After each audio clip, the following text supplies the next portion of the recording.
Hello everyone, how are you.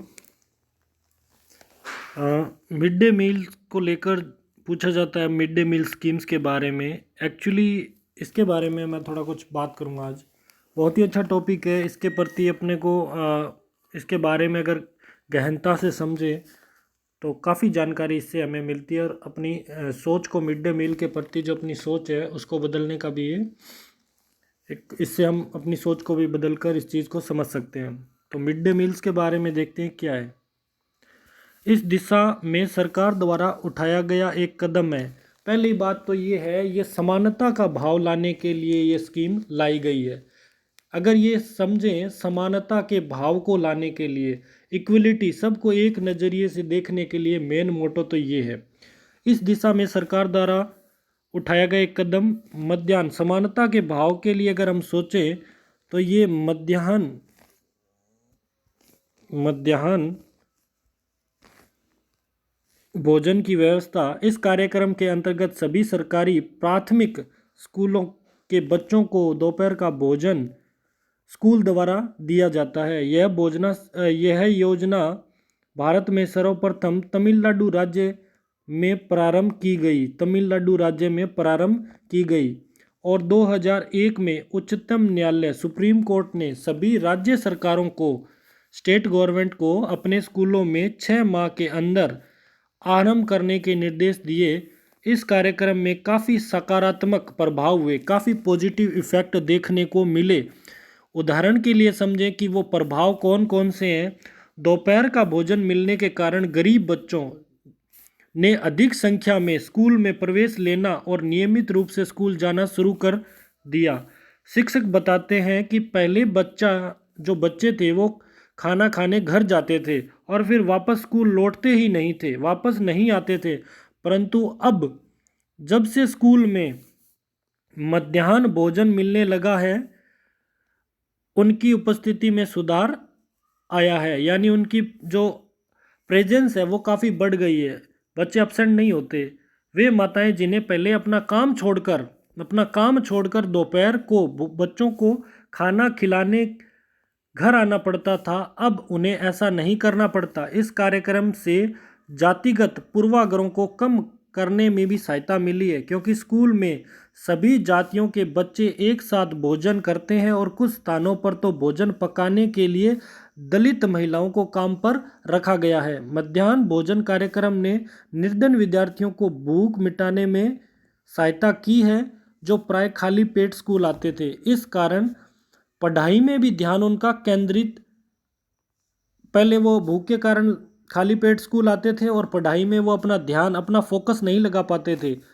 यद्यपि शासकीय कार्यक्रम अवसरों की समानता बढ़ाने में महत्वपूर्ण भूमिका निभा रहे हैं, समानता बढ़ाने में, किंतु अभी अभी बहुत कुछ करने की आवश्यकता है। मध्याह्न भोजन कार्यक्रम ने निर्धन बच्चों का स्कूल में प्रवेश और उनकी उपस्थिति तो बढ़ा ही दी है, लेकिन फिर भी इस देश में स्कूल जहाँ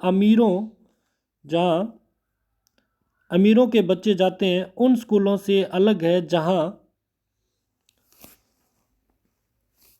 फिर हम बात कर रहे हैं अन्य लोकतंत्रों में समानता के मुद्दे। अन्य लोकतंत्रों में समानता के मुद्दे, शायद आप सोच रहे होंगे कि भारतीय लोकतंत्र ही ऐसा है जहां असमानता का अस्तित्व है। बात यहाँ समानता और असमानता की चल रही है, और जहां समानता के लिए संघर्ष जारी है। सच तो यह है कि संसार के अधिकांश लोकतंत्रीय देशों में समानता के मुद्दे पर विशेष रूप से संघर्ष हो रहे हैं। गोरे काले का भेद अलग अलग उदाहरण है।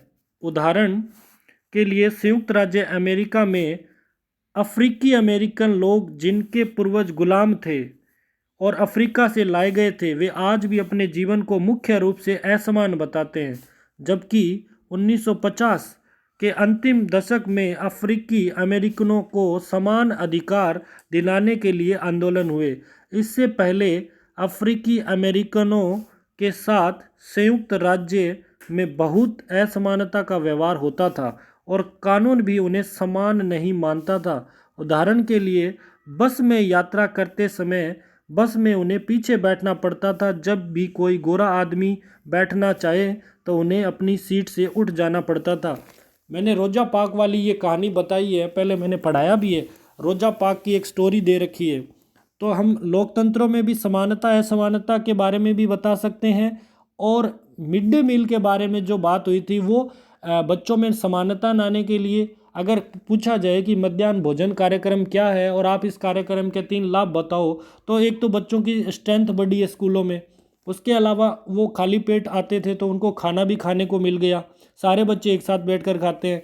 और उनका जो फोकस नहीं लगता था पढ़ाई में वो भी लगने लग गया। उनकी माताओं को उनके लिए भोजन बनाने के लिए घर आना पड़ता था, अब वो भी आके घर पे उन्हें नहीं आना पड़ता, वो भी अपना कार्य कर सकते हैं। तो बहुत सारे फायदे हुए इस चीज़ के। अब रोजा पर गोरा आदमी बैठना चाहे तो उस सीट से उठ जाना पड़ता था। उसके बाद ये रोजा पार्क की ये अंग्रेज आदमी, ये हमारे यहाँ लेडी जो बैठी है रोजा पार्क 1913 और 2005 एक अफ्रीकी अमेरिकन महिला थी। 1 दिसंबर 1955 को दिन भर काम करके थके जाने के बाद बस से उन्होंने अपनी सीट एक गोरे व्यक्ति को देने से मना कर दिया था। उस दिन उनके इनकार से अफ्रीकी अमेरिकन के साथ असमानता को लेकर एक विशाल आंदोलन प्रारंभ हो गया, जो नागरिक अधिकार आंदोलन। इस आंदोलन का नाम है नागरिक अधिकार आंदोलन, सिविल राइट मूवमेंट, जिसको इंग्लिश में आप कह सकते हो सिविल राइट मूवमेंट कहलाया। 1964 के नागरिक अधिकार अधिनियम ने नस्ल, धर्म, राष्ट्रीय मूल के आधार पर भेदभाव का निषेध कर दिया। इसने यह भी कहा कि अफ्रीकी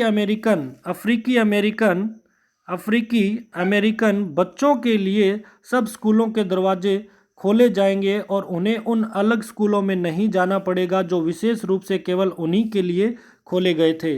इतना होने के बावजूद भी अधिकांश अफ्रीकन अमेरिकन गरीब हैं। अधिकतर अफ्रीकन अमेरिकन बच्चे केवल ऐसे सरकारी स्कूलों में प्रवेश लेने के लिए सामर्थ्य रखते हैं जहां कम सुविधाएं और कम योग्यता वाले शिक्षक हैं, जबकि गोरे विद्यार्थी निजी स्कूलों में जाते हैं और उन क्षेत्रों में रहते हैं जहां सरकारी स्कूलों का स्तर निजी स्कूलों जैसा ही ऊंचा है। तो ये समानता और असमानता को लेकर बात हुई और मिड डे मील की बात हुई। होप आपको ये टॉपिक समझ में आया होगा।